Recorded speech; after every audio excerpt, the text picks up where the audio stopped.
Haven't done one of these in a little bit. So here we are. Okay. While people start showing up, I'm just going to look at the epic times. I still have a horrible habit of saying epoch. Epic times. Ignoring global risks, CCP develops AI weapons. Uh-oh. Uh-oh. Another problem. Yet another problem that we're going to have. Hey, tonight we're going to have Jim Lee on. Jim Lee is going to be on tonight. We're going to be talking about hacker news and all that other stuff, and God knows where it all goes. If you guys have any questions in particular, what's up, Witchy Poo? Good morning, Corey. What's going on, Geo? Ruben, D, Bryleen, Lori,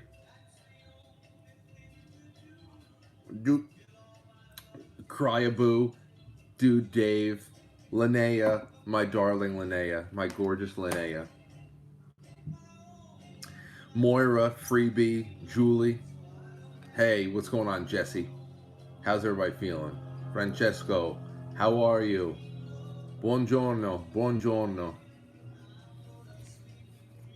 King is there. Come stai? Frank ruining my day. I don't want to ruin your day.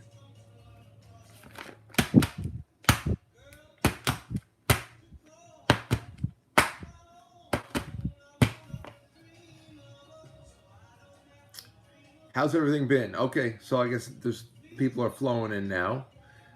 I don't really have anything to say other than it's been a while since we did a coffee stream, and I wanted to see what everybody's up to. And tonight is going to be pretty easy. We have Jim Lee coming on, and last week was a pretty big week as far as hacker news and cybersecurity and cyber breach news and all that stuff. So that's what's going to happen tonight. In the first half. In the second half, I've got a list building of some of the crazier things that we heard from the NPC convention in Chicago. Let me ask you something though. You were afraid I had some bad news. Oh man, please, God forbid. Who the hell needs that? Who the hell needs that? Let me ask you something though. I know from our perspective, when we watch something like the media doing its work, the astroturfing, just blanketing people with just thick layers of nonsense, of polls, of fluff piece media articles. We can see what they are laying down, and then of course to put the convention on top of that, this very strange, I don't know, messaging about joy. I always talk about that kind of stuff when it doesn't match the actual character profile of a person to go into places like joy, because we know that they're very joyless people. Progressives are, and one way that they mask their misery is by renaming themselves and recategorizing themselves and recategorizing and renaming the things that they want. Like never really spending too much time talking about abortion or what it all means, and it's really just all about masking something that they know is just in anguish and in dinginess. So it's strange. It's a very spooky thing to hear people like those that are running the DNC right now talk about joy. Very spooky. I often use the example of like being in a haunted house and hearing a music box playing somewhere, where in any other scenario it would be nostalgic and calming. There's a lullaby. You think about a baby's room, a nice spring day. There's like a pinkish kind of sunshine coming in, the windows open, a nice spring breeze. It's whatever. You think about a music box, a nice porcelain music box. But you put that in a fucking haunted house, and it just adds to the creepiness there. That's just creepy. Um, my question to you is, outside of our assessment of it, do you think that it's effective messaging for the vast majority of normies out there? Um, take yourself out of the box that you're in right now, which is a lot more analytical and unbiased, even though we have a lot of our own biases. Is it anything that creates concern for you? Not only about those who actually accept the messaging, but what the predicate it creates for any kind of action that's coming in in November, because it builds an alibi, it builds some sort of a timeline for an event or a series of events. We've seen it happen before. We got the Red Mirage. We got Hillary Clinton talking about it's not election day anymore. It's election week or whatever the hell else. They built it up all throughout 2020, what we ended up living through in the fall and winter of 2020 into 21. So it's a little concerning, but I want to see what you guys think. There's also some people who just completely lost it. Did it? And I have to play this tonight too because I am flabbergasted. Flabbergasted. Oh, thank you, Linda. You're always so complimentary. I'm flabbergasted by Jesse Ventura. Did anybody see Jesse Ventura's uh, endorsement of Kamala Harris? He's lost it. He's gone. Now it's either he's ill or he has been completely paid off, threatened. But why would you need to pay him off this late in his career? But Jenna, Jay, that's the whole thing. If there are any arms to twist out there right now, why would you go after 70 something? What is he? Is he close to 80? Why would you go after Jesse Ventura in 2024? That's what I don't get. So like I see that, and the first thing I think about is, wow, what does somebody have on him? But I think it just might be dementia or something. Unless is he hurting for money? Did they give him just a little? I don't think so. Jesse has always felt like a shill, in my opinion. But shill for whom?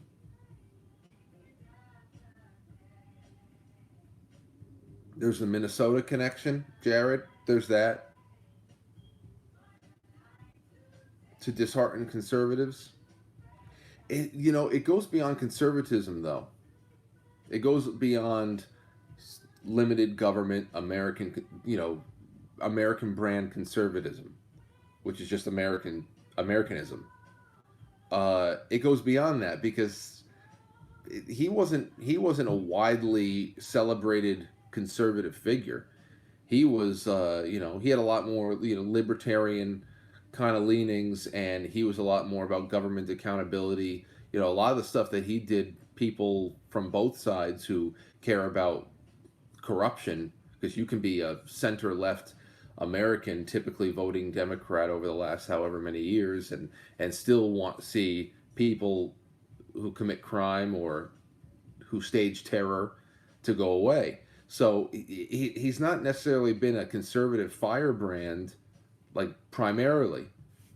It's been more of a exposing the deepest form of corruption, and here he is carrying a torch for that's so weird. It's so weird. Follow the money. Yeah, I wouldn't even know I don't know how to do that. How do I follow the money? That is leading to Jesse Ventura. I don't know. Just does not seem like somebody that if I were a power broker right now and I'm just like I gotta pay off everything I can. We need everybody as much as we can, coming together to push the idea that Kamala is loved and a strong candidate, and it's her time right now. If I've got money to spend, I am not going to Jesse Ventura. The Minnesota connection is something, but it's just he's so past his prime. Could be extortion. Yeah, could be. Either threatened or he's part of the cult. That fifth column. Well, here's the thing. Something was very, very off when he started pushing the shot. You know, this is not the first thing. He was pushing the shot hard, and that wasn't. That was already off. That was a big tell. Yeah. I said, what? Jesse Ventura is pushing mandates? Not, I mean, not informed consent. He was like, take the damn thing. Take the shot. I couldn't believe that he put his barky voice on for that.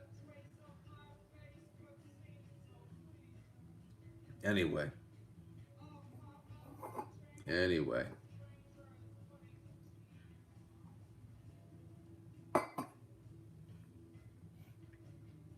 Take the monkeypox shot. You don't want these monkeypox. Trust me, I've seen the monkeypox in other parts of the world, and you don't want these. You don't want the blisters. You don't want the blisters all over your skin. Take the shot. Avoid the pox. Frank, you're bald. Yes. Well, not very bald. I mean, I shave. I keep up with that to make it look sleek, so that you know, I've still got something going on over here, around the sides and the back. I've got my little friar tuck spot in the back here, but you shave, you make sure you get outside, you get some good sun, let the dome. That's like your main that in your back. It's like your main solar panel right there.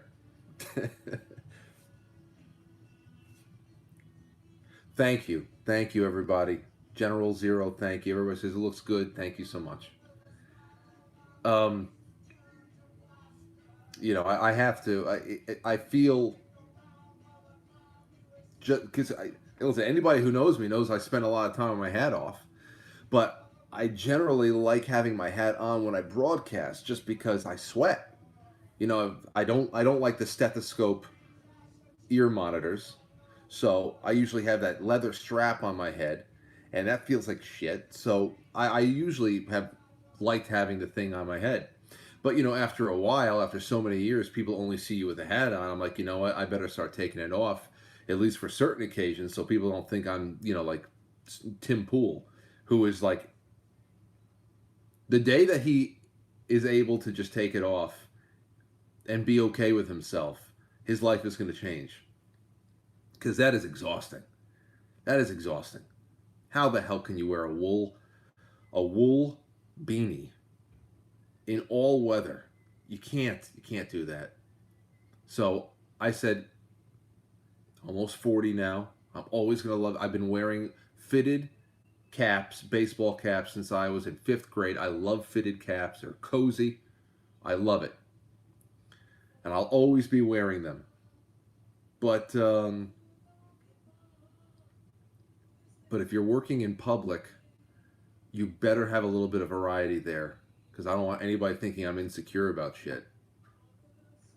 Because that's terrible. That's terrible that, like, Tim has condemned himself to that straitjacket. That is seriously. Yeah, when I saw the beanie with the suit, I didn't comment on it. Okay, I'm a bald guy. I know especially how it feels when you realize, oh shit. I came out of college. I graduated college in 2007, and I got into my first job, and then, I was shaving my head all throughout high school. All throughout high school, I was shaving my head. Just liked it. We'd have shave parties. All the guys would come over. We'd shave each other's heads. Hey, bro, can you do me? Yeah, man. Can you do me, bro? Everybody's shaving each other's heads. And then the Nair came out, and we had a really great time. But once college ended, and I was in my first job out of college working at that radio station, I said, you know what I'm going to do? I said, I'm going to grow this. Let me just grow my hair. I haven't seen my hair in so long. I'm going to grow it out. Maybe I'll give myself a nice little fade or a tape up. I don't know what the hell I'm going to do, but let's just grow it out. And that's when I saw. That's when I saw it. I said, oh, so this is just something I have to do now, huh? And that was that. That was that. And it sucks at first. It does. It sucks. It really does. So but now it's fine. Did I really tune into this live about Frank's hair? No. No, you didn't.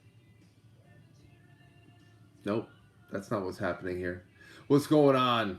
What's going on, Bob? Geo, gold is breaking new highs, and the normies haven't even Google searched it yet. Hey, listen, you want to talk about price controls? You want to talk about everything that the freaks at the NPC convention right now are standing behind, and then of course you want to add people who are in gold and silver markets and all that. They're paying attention to the seen and the unseen. They're paying attention to the taboo, to the verboten. And one of the things that you can't say is that American elections are now the equivalent of South American elections. Okay? We can trust American elections on a national level as much as you can trust Central and South American elections. And anybody that knows that that there is a good chance. I mean, we got to do what we got to do. You go out there, vote. We talk about things. We mock things. We bring as much sanitizing light to any kind of situation as we can as the little people of the world. But you see the kind of tools that they have and kind of toys that they like to play with around election time. And if they can use those toys to deliver these kinds of ideas, especially the price control stuff that we were talking about last night, that can mean a whole lot of bad stuff. A whole lot of bad stuff that can be just forced right down our throat. And people who speculate as to where the world is going and they want to hedge their bets separate from what they want to happen, it's one thing to have nothing but the best of intentions for your country, to love it and to do whatever you can as an individual to bring a better future to fruition. It's another thing to objectively assess a situation and say, if I had to put my money on something, where would you put it? And I think something more physical and something more eternal than the American dollar would be a good place to put at least a little bit in it. Frank Jesse's getting a lot of heat, calling him a sellout and worse on X. Nothing he hasn't heard over the last couple of years. It's nothing he hasn't heard. Like I just said, several of you even pointed out there too. He was pushing not only, he wasn't pushing informed consent. He was pushing mandates. Did Lauren forgive you for the ice cube tray? Yeah. Yeah, she forgave me. You know what I realized with the ice cube tray? It's with the coffee ice cubes. Anybody who makes the coffee ice cubes at home, you know that they take a little bit more to get out of there. They don't just pop out like the regular ice cubes do. Why the hell's my eye so itchy? Hope I'm not getting a sty. Anyway, I was twisting the tray, and that's when it finally broke. But what I realized is if I just bend it, if I bend the tray, it works just as well, and you don't break it. But we had that ice tray for months, so it's not like it was the first time. They have that. One certified Hollywood actor card, always loyal. He's loyal, that card, Jesse. Well, he had a television show for a while. What's your stance on bark at the park days at the ballpark? You mean like when baseball stadiums allow people to bring their dogs in? I mean, I guess if you have a dog section, I don't know. A dog section. So where do they pee?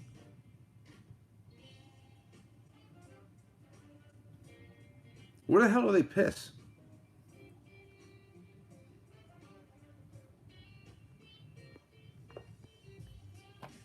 Frank trying to weasel out of his misdeeds. What, with the tray? I'll just buy a new one. I'll say, here, Lauren, go buy a new tray, please. Whatever color you'd like. Um, I I had put the tray.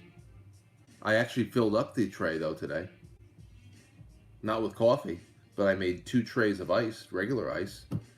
So at least I contribute to the house. I contribute to the household. For a bunch of hackers, anonymous good intentions count. Yeah, I'm a pretty good housemate. I've broken much more expensive things. Yeah. I'm praying the U.S. gets Trump back into office. The outcome of your election is going to affect Western countries. Cheers from Australia. Oh, well, yeah. Well, Australia, we've seen a lot of terrifying things happening over there. All over the place. The Mockingbird is talking about it'll take days to know the results. Please discuss, Frank.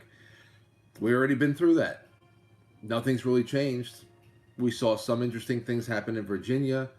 There's something happened in Georgia where there's like a little bit more access to polling places by watchers and stuff. But we've already been through this before, and nothing really has changed. So we're going in with a new, fresh set of eyes when all of our worst fears were, and our worst suspicions, our darkest suspicions were confirmed after that long summer of messaging and telegraphing. The only thing that we haven't had this year, is a legitimate shutdown attempt because we were already well in it. That's the other thing. I feel like once we got past April, if we weren't already shut down again, even though they're trying the monkeypox thing right now, it's the end of August. It's the end of August. Maybe they save monkeypox for like Christmas. There's still time, yeah, and I guess they don't care. But the other thing is, the only thing we haven't seen this year is Stacey Abrams, unless she showed up at the convention last night. You remember that? They gave her a summer job. Stacey Abrams, that was her summer job. Stacey, we want you to go out there and talk to everybody about election integrity. I got myself a summer job. I really do wish that aliens would show up. I really do wish that aliens would show up. It would be so exciting. It's sad that I feel this way. It's a genuine feeling. I'm not making a joke right now. I really wish that they would show up. Fake, real, it doesn't even matter to me. It would be genuinely exciting. V agrees with me.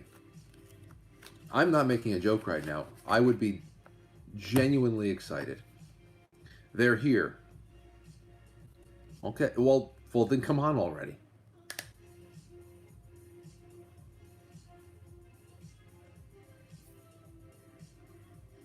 Have you been keeping up with Skinwalker Ranch? No, I actually haven't. How would we know that they're real, though? Oh, I think that the probe will feel very, very real.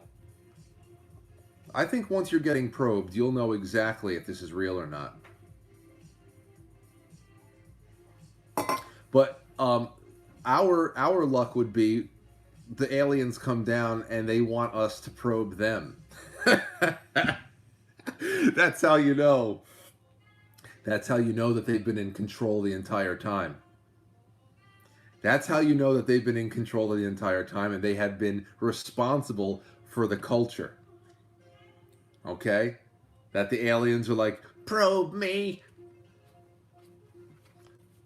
Please. Like they come into your room and they're on all fours and they're like, you get scared and then you realize that they're not there to take you away. They want to be taken. So, oh, these are definitely Democrats. Democrats are definitely behind this, or they are behind the Democrat. They are one and the same. It all makes sense now. Probe me. Did you see they only gave Biden a 1 hour spot? What do you mean a 1 hour spot? They only gave Biden a 1 hour spot on the first night. Then the projected first generation walked onto the stage. What does that mean, Timothy? Biden spoke for an hour?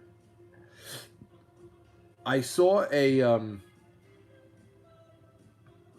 clip of him stuttering.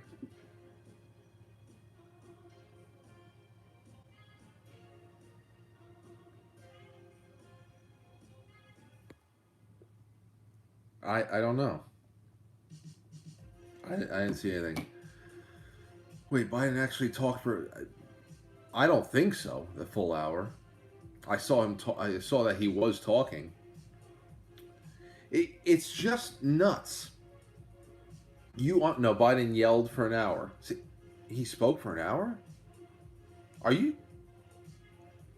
He spoke for 50 minutes. Wow. Are you serious? Well, I didn't watch any of that stuff. 50 minutes. You see, it's incredible. No matter how much it is, it doesn't matter. He is still working and living at the White House as President of the United States. That's his current occupation. That's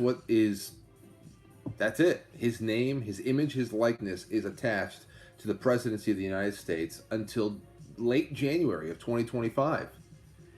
So when he goes up there, it's not just like our old friend Joe, who just was a little bit too tired on the campaign trail and passed the baton to his friend Kamala. I mean, this is a guy, and again, they just act as if, and there's no going back. They just act as if. The fact that he's up there and he is strong enough, capable enough to be cracking jokes for an hour or however the hell it is, the fact that he's there. And everybody, maybe it's in the back of their minds, or maybe they just completely shut it out, that they don't have, they have the memory of goldfish, and that's just the way that they live, in that ignorant state of bliss. But is he disabled? Like, why did you force him out? Why did you force him out again?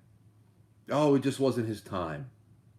Oh, the polling wasn't there. But the polling was there. For as bad as both Kamala and remember when Rich was on months ago? And he has said this in like the spring or late spring, or maybe right around the time of the debate. He said, as bad as the debate was, Kamala and Joe Biden was trending higher than she was, even after the debate, and none of them were trending higher than Trump. So why did they ask Joe Biden to step down? It's not a polling advantage, so it must just be an optical thing. It's optics. What's optically wrong about Joe Biden? That his public appearances are unmanageable now. His mental health is too bad to cover up, and you can't do this for another 4 years. You can't do it for another 4 years.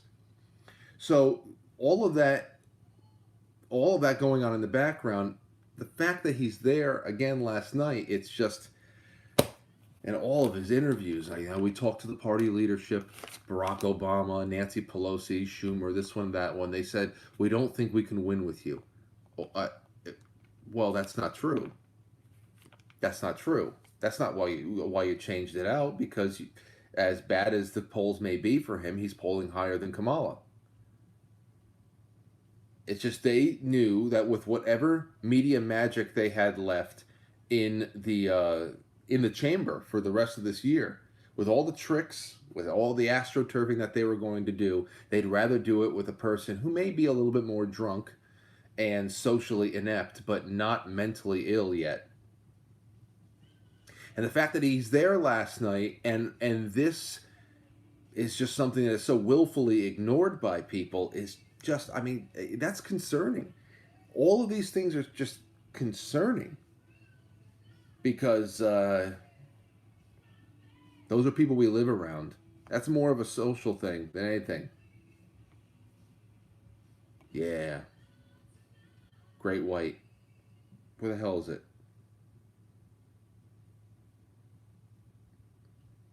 This is not. Where's Great White? Hold on a second.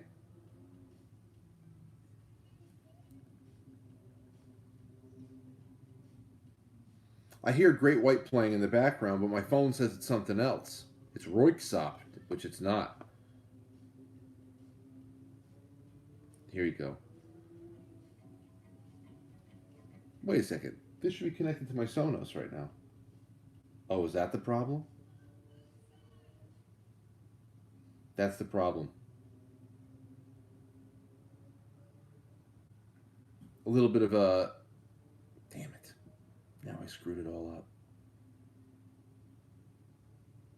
Damn it. I messed this one up, everybody. Oh, here you go.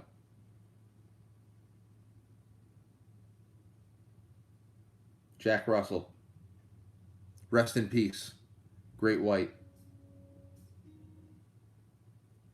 Fight Quankly. All right, everybody go out, shave your heads. I'll see you tonight. Okay, good night.